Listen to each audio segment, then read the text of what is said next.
بسم اللہ الرحمن الرحیم۔ ہارون رشید عرض کر رہا ہوں، السلام علیکم ورحمۃ اللہ وبرکاتہ۔ امریکی ایران میں اپنی جنگ ہار چکے۔ ایران اپنا مقصد حاصل کرنے میں کامیاب رہا ہے، نقصان تو اسے بہت پہنچا ہے، لیکن نہ حکومت بدلی، نہ عوامی تائید میں کمی آئی، اور نہ وہ سرنڈر کرنے کا تو ظاہر ہے کوئی سوال ہی نہیں ہے۔ اطلاع یہ ہے کہ صدر ڈونلڈ ٹرمپ پاکستانی وقت کے مطابق کل سے پہر قوم سے خطاب کرنے والے ہیں۔ عام اندازہ یہ ہے کہ وہ جنگ بند کرنے کا اعلان کریں گے۔ پہلے ہی جنگ بندی تو ہے، وہ امریکی طیارے تو نہیں اس وقت بمباری کر رہے۔ اس کا مطلب یہ نہیں کہ جنگ بند ہو جائے گی، ان کے اعلان سے جنگ بند نہیں ہوگی۔ امریکہ امداد مہیا کرتا رہے گا اور اسرائیل بمباری جاری رکھے گا۔ یہ مدد تبھی بند ہوگی جب امریکہ میں مظاہرے جاری رہیں، اور اندازہ ہے کہ اس میں وقت لگے گا۔ پاکستان، ترکی، مصر اور سعودی وزرائے خارجہ کی میٹنگ کے بعد روس نے بھی ثالثی کی پیشکش کی ہے۔ ظاہر ہے وہ ایران کے حق میں ہے۔ چین البتہ ابھی تک سوچ بچار میں ہے۔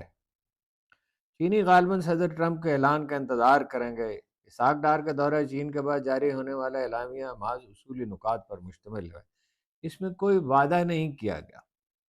اعلامیہ کہتا ہے کہ فوراً جنگ بندی ہونی چاہیے، تمام متاثرہ علاقوں تک انسانی بنیادوں پر رسائی ہونی چاہیے، یعنی غزہ، لبنان اور ایران کے متاثرہ علاقوں میں غذائی، ادویاتی اور دوسری اشیاء پہنچانے کی ضرورت ہے، اور اس کی اجازت ہونی چاہیے۔ امن مذاکرات جلد ہونی چاہیے۔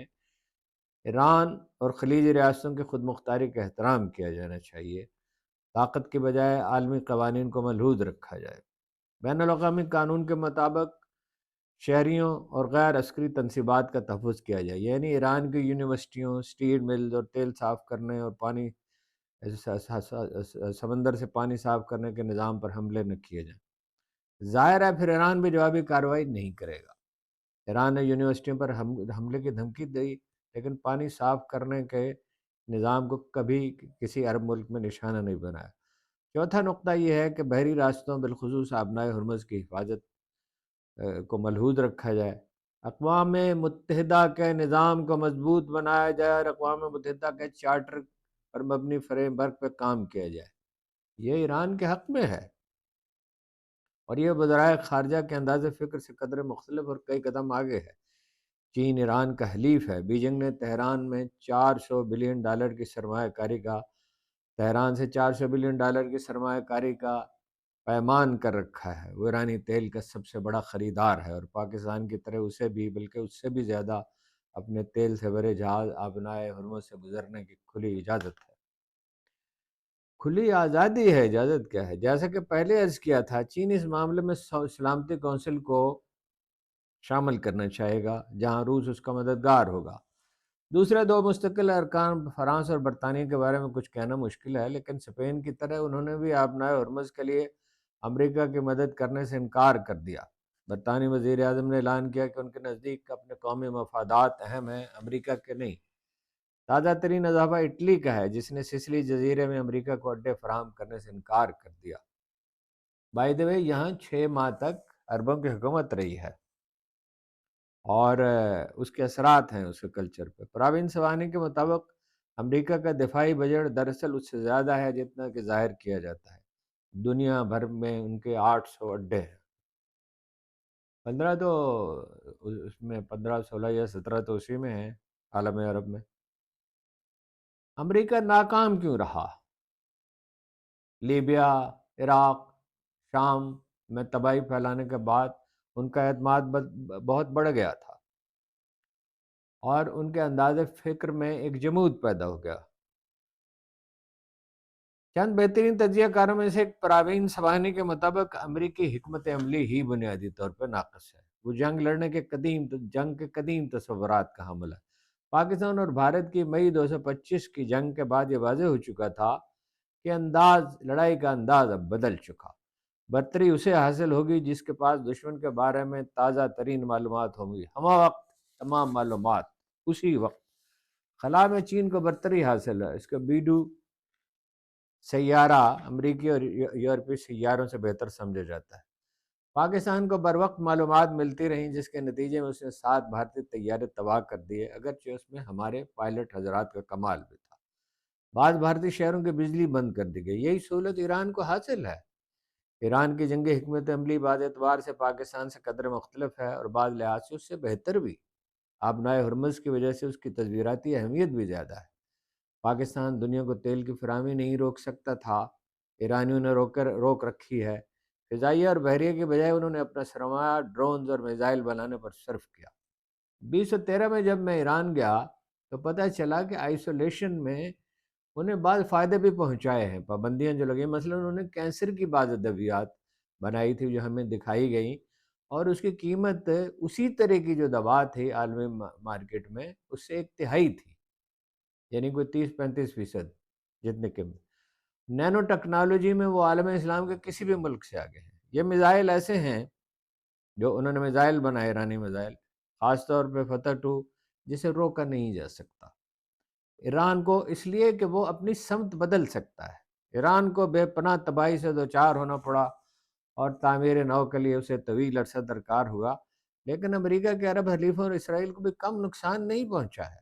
فرق یہ ہے کہ اسرائیل کو سالانہ $6 ارب امریکہ مہیا کرتا ہے، اور جنگ کے دوران یہ امداد بڑھ گئی، حتیٰ کہ کانگریس سے $7 بلین مزید فراہم کرنے کے لیے کہا گیا۔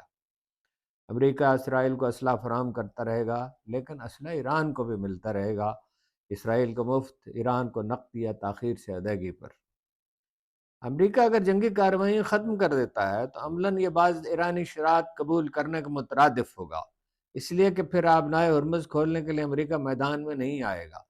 لگتا تھا کہ ایرانی جزیروں پر کم از کم ان میں سے 2-1 پر تو بعض امریکی قبضہ ممکن ہے، لیکن اب یہ مشکل نظر آتا ہے۔ ایرانی دعوے کے مطابق خرق جزیرے پر اترنے والے امریکیوں کو گرفتار کر لیا گیا اور بعض کو مار ڈالا گیا۔ ایرانی سر ہتھیلی پر رکھے متحد اور منظم ہیں، بلوچوں، کردوں اور آذربائیجانی کو اکسانے کی کوشش ناکام رہی ہے۔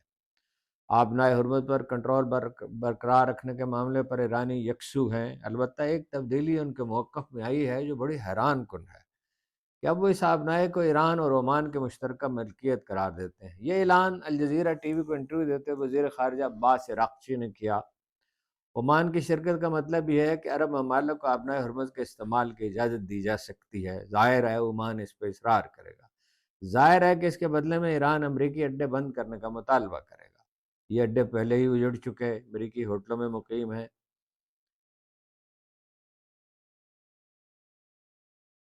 اور ان میں سے کچھ واپس جا چکے۔ ایرانی شکست کی پیشگوئی کرنے والے پاکستانی تجزیہ کار ماضی میں زندہ ہے۔ پرانا عالمی نظام اپنی موت آپ مر رہا ہے۔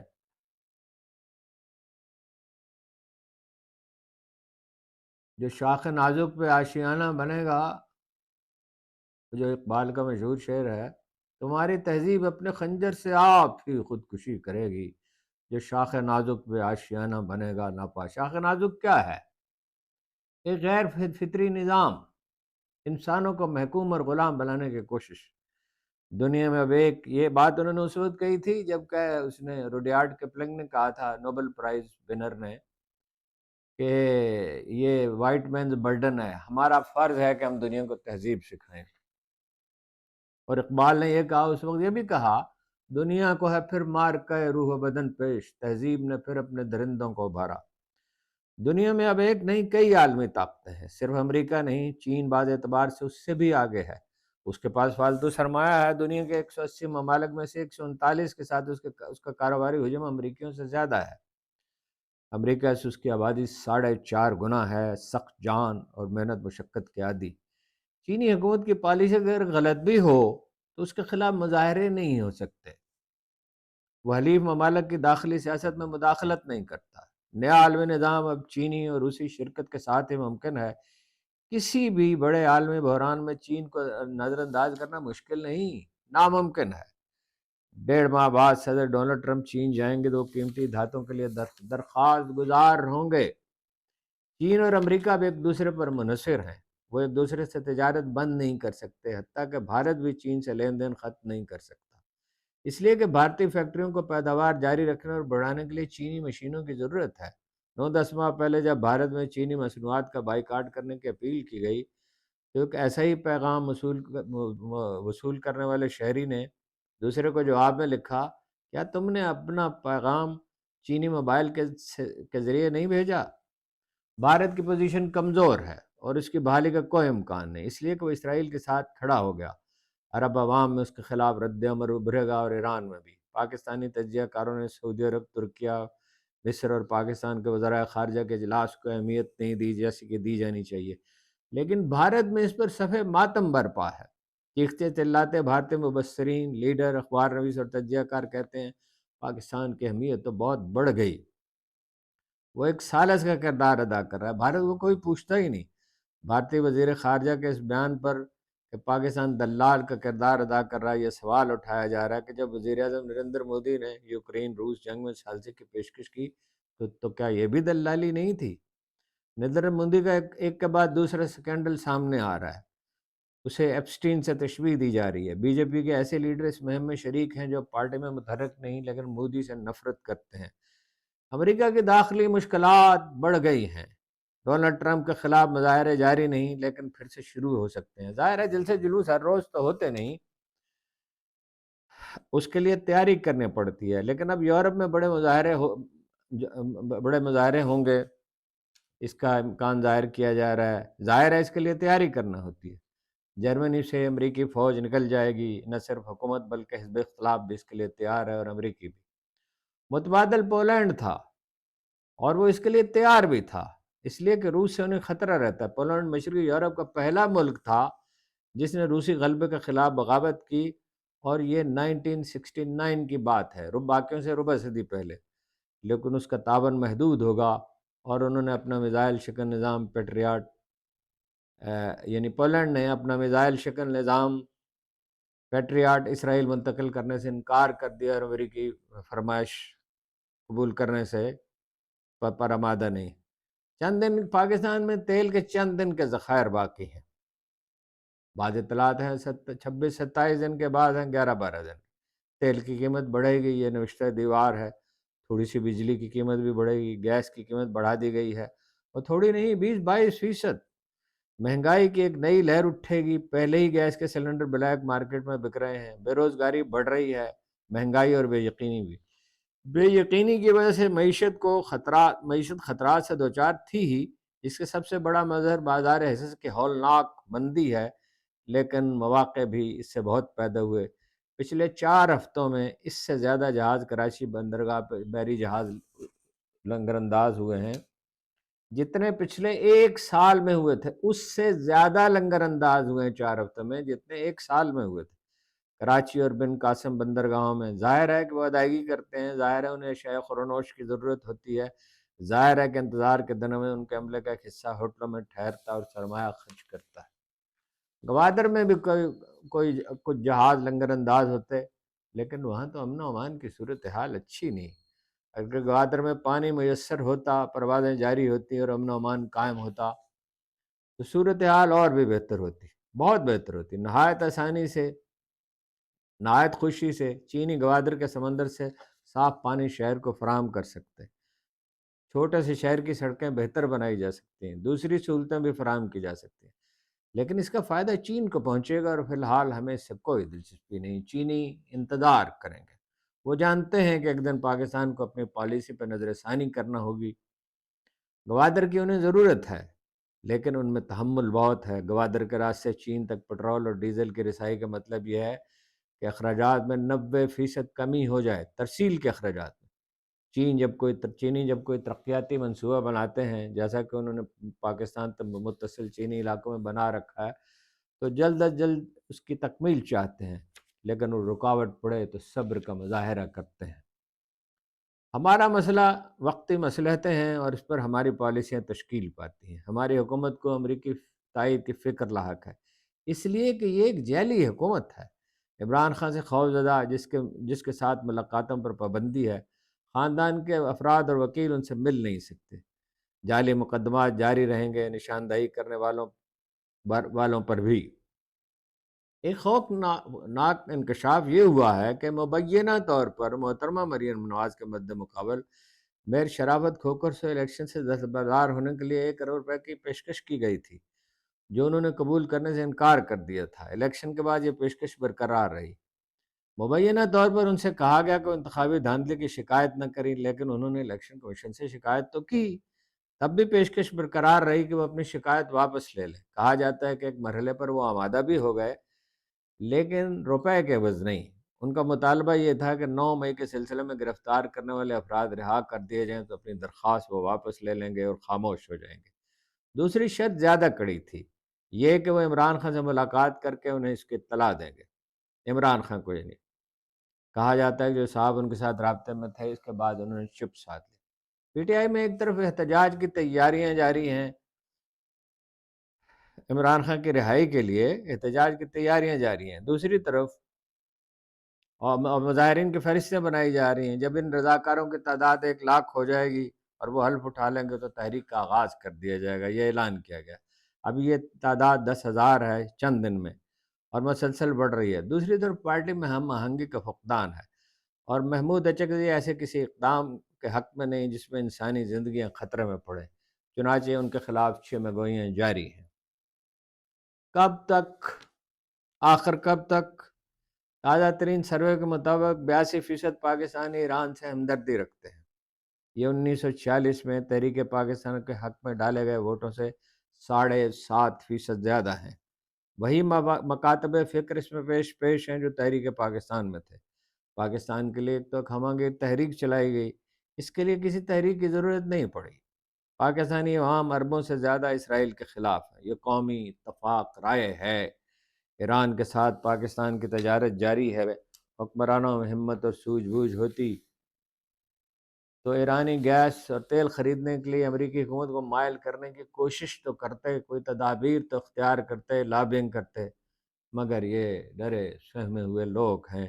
ان سے چھٹکارا پائے بغیر پاکستان نہ کوئی مضبوط خارجہ پالیسی تشکیل دے سکتا ہے، نہ بے یقینی سے نجات۔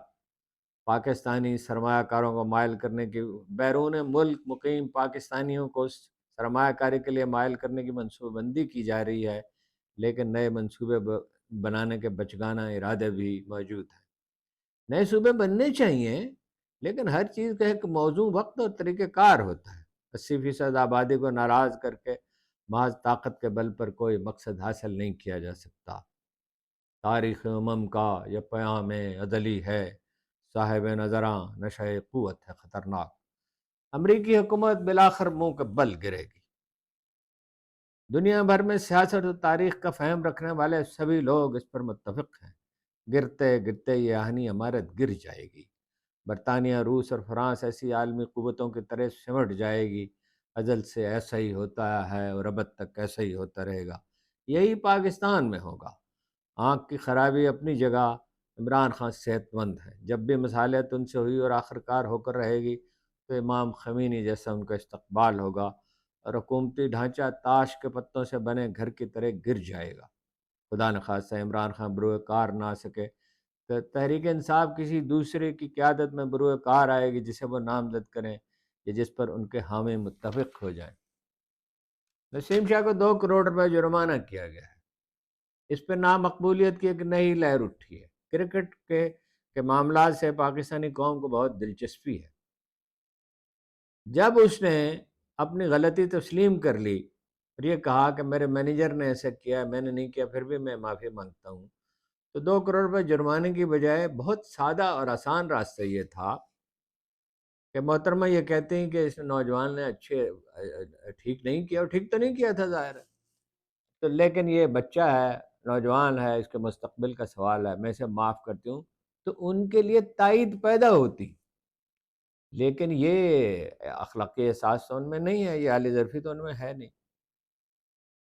میں نے ایک سوال اٹھایا تھا کہ کیا اسرائیل ایٹم بم استعمال کرے گا؟ میں نے کیا، بہت سے لوگوں نے اٹھایا، میں نے بھی اس کا اظہار کیا تھا کہ اس پہ سوچنا چاہیے، اور یہ کہا تھا کہ اس امکان کو بعض مبصر نظر انداز نہیں کرتے، وہ کہتے ہیں یہ ممکن ہے، لیکن اب یہ بہت مشکل ہو گیا۔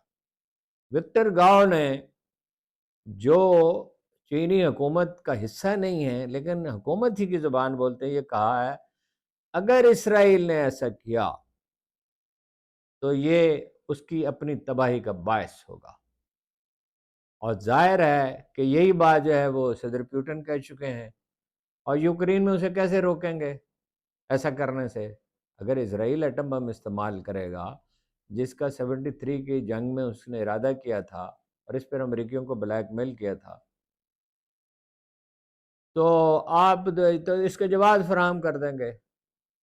دنیا میں پرانا نظام مر رہا ہے، نیا نظام پیدا ہو رہا ہے، جہان نو ہو رہا ہے پیدا، یہ جہان پیر مر رہا ہے، جسے فرنگی مقامروں نے بنا دیا تھا کمار خانہ۔ آپ کا بہت بہت شکریہ۔